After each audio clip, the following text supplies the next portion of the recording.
What if true success isn't about winning? The Kingdom Mindset explained.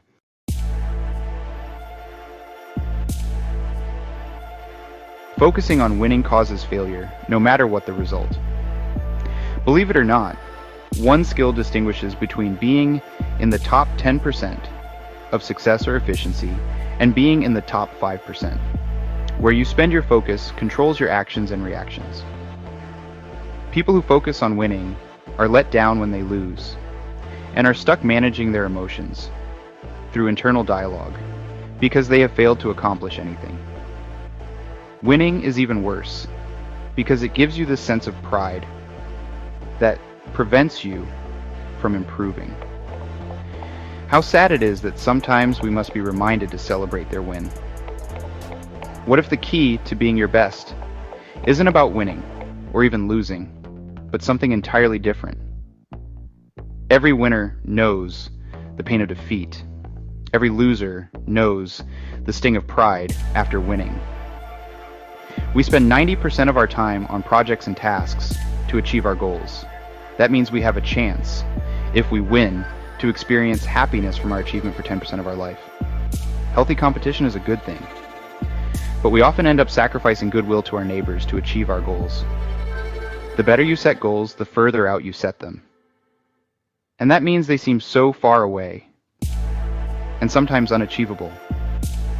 Have you ever felt deflated after a win? Why do you think that is? Do we consider helping people or make it the primary goal when achieving success? Do you remember when you were so focused on winning that you ignored the relationships and growth opportunities around you? What did it cost you?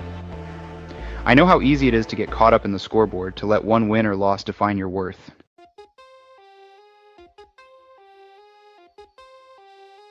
What would your life look like if you stopped focusing on results? What if there was a way to escape that cycle forever? Do you not know that all the runners run in a race, but only one gets the prize? Run in such a way as to get the award. 1 Corinthians 9:24. Whatever you do, work heartily, as for the Lord and not for men. Colossians 3:23.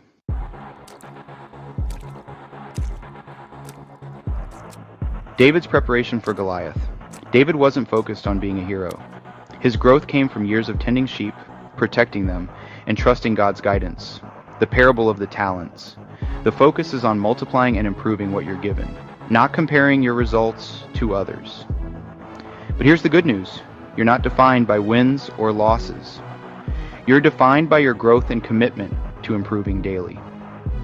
The real champions are the ones who master the process.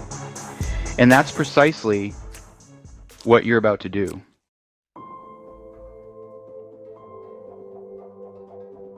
Focus on growth leads to constant improvement. What if you focused on mastering the process instead of worrying about the outcome? How much freer would you feel? Growth, not perfection, is the goal that leads to lasting success. There is a popular Bible verse in the book of Matthew, chapter 6, verse 33, which states, "But seek first his kingdom and his righteousness, and all these things will be given to you as well." What is the kingdom of heaven, and how can we seek it? We don't know everything about the kingdom of heaven, but we know we can't see it. We also cannot see love, wisdom, greed, and math, but we can see their representations. Jesus says that the kingdom of heaven is inside us, and I agree. No one can steal our communication skills, patience, training skills with guidance, or ability to craft a masterpiece from raw materials. When we focus on improvement as a reward, we look for others to help us with our projects. We get excited about the opportunities to prove ourselves. We don't have to wait too long to get excited, and we don't get overwhelmed with a big task, because we are focused on the next step. Improving is exciting, and I look for more ways to do so. I don't get upset if I win or lose because the journey never ends. I can unlock my potential, break free from limits, and embrace the process that builds other champions. For every YouTube video I create, I have focused on improving each video. It has caused me to learn editing, artificial intelligence, storytelling, and idea forming on another level than the other day when I was watching my videos and enjoying them. When I first started the channel, I was so focused on getting monetized. I was getting upset. I was immobilized by studying other successful channels and second guessing if my actions were good enough.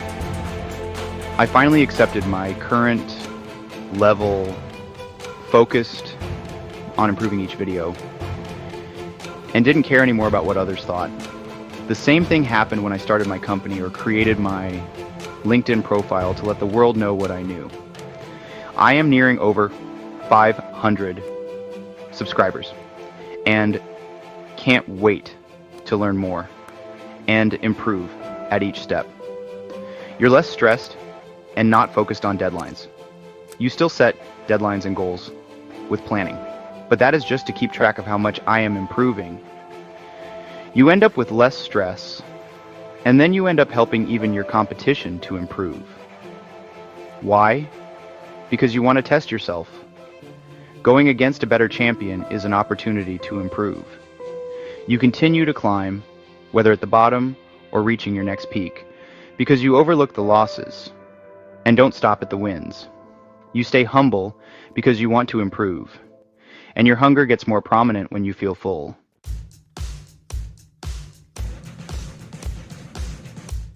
Measure performance, not results. Focusing on constant improvement builds resilience, skill mastery, and sustainable success. Studies show that those focusing on mastery outperform those focusing on competition over the long run. What do we measure, though? We measure how much knowledge we retain and how many new skills we have developed. A basketball player doesn't step onto the court focused on the final buzzer. They focus on executing each play flawlessly, knowing the score will reflect their effort. A startup founder doesn't achieve success by obsessing over profits. They master the art of pivoting and solving problems for their customers. In a video game, you don't just beat the final boss. You level up, acquire skills, and learn strategies to strengthen you for the challenge ahead. The best leaders don't chase awards, they chase knowledge, and the accolades follow naturally. How are others acting around you? Are those around you improving? Does your competition look forward to going against you? The best leaders don't chase awards. They chase knowledge, and the accolades follow naturally.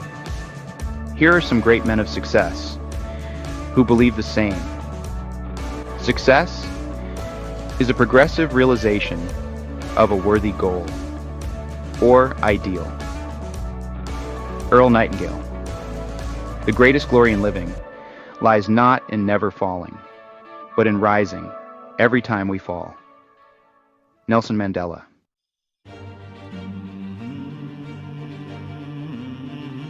Applying the kingdom mindset in actionable steps.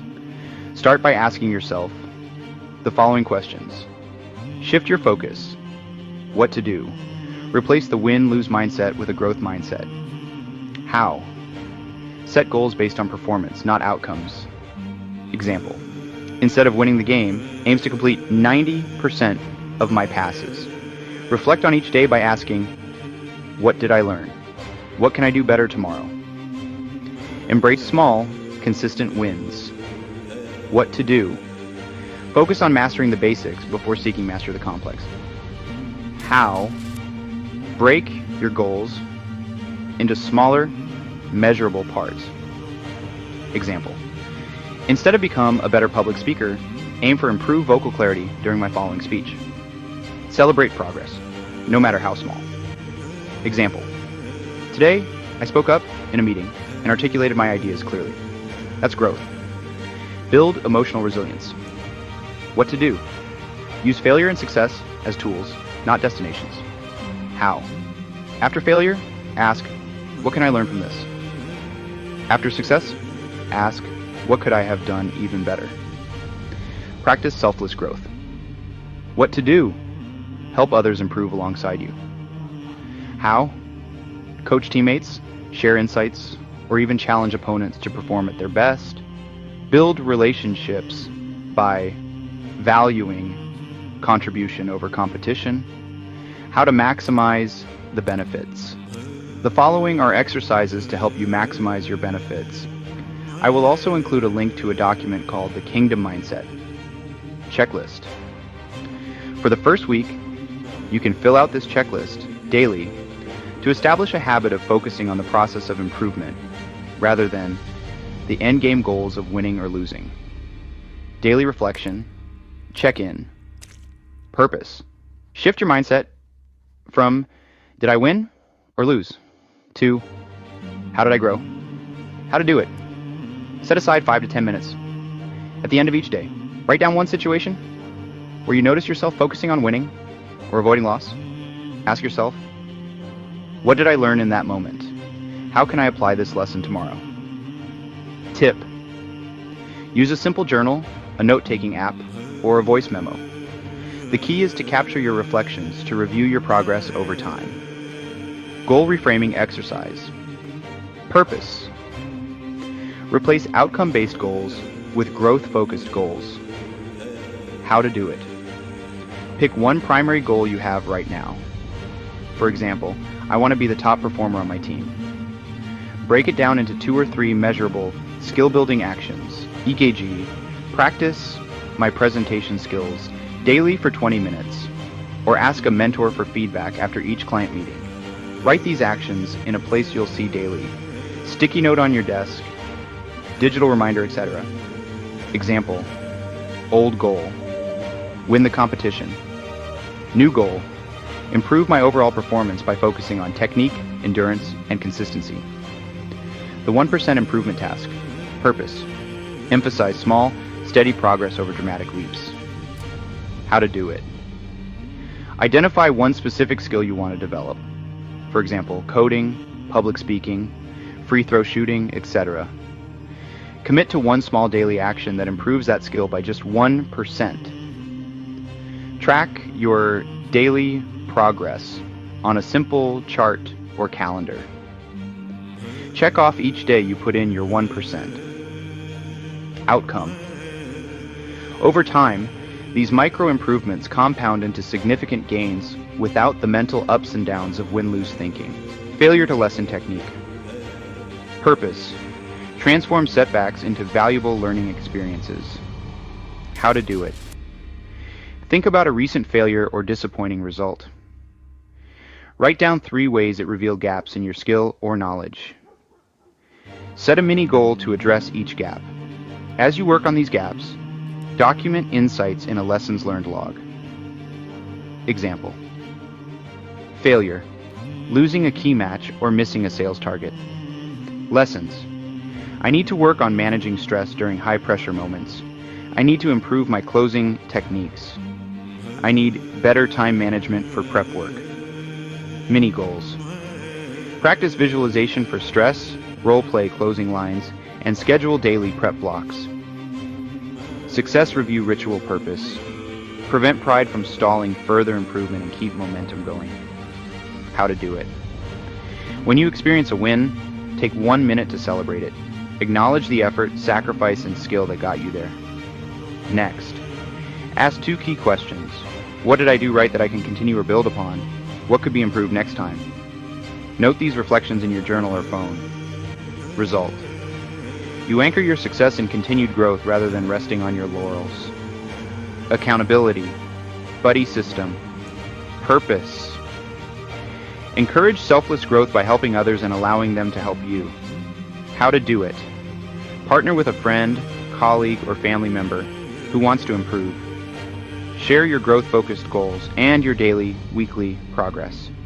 Schedule weekly check-ins, video call, text chat, or in-person meetup. Provide constructive feedback and celebrate each other's wins and lessons from losses.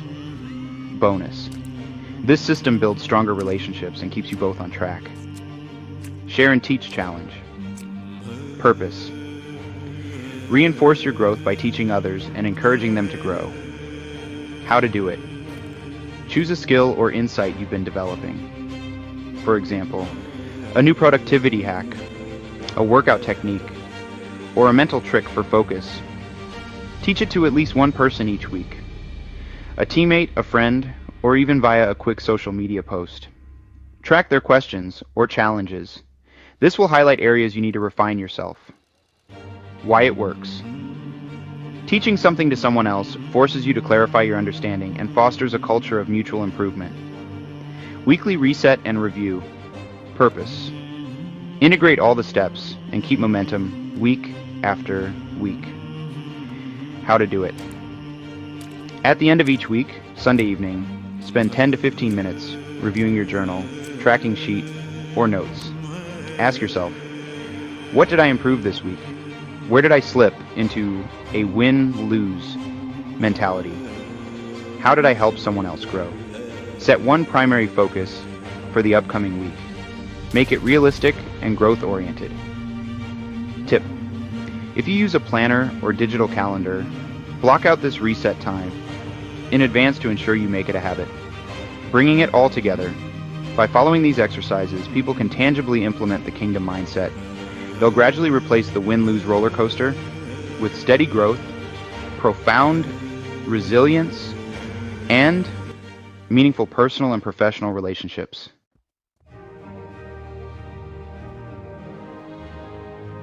Let's get this started. The journey to mastering. The kingdom mindset isn't about quick wins or avoiding failure. It's about building a foundation for lasting success, improving daily, and honoring the process. Adopting this mindset will improve your life and uplift those around you, your family, your team, and even your competitors.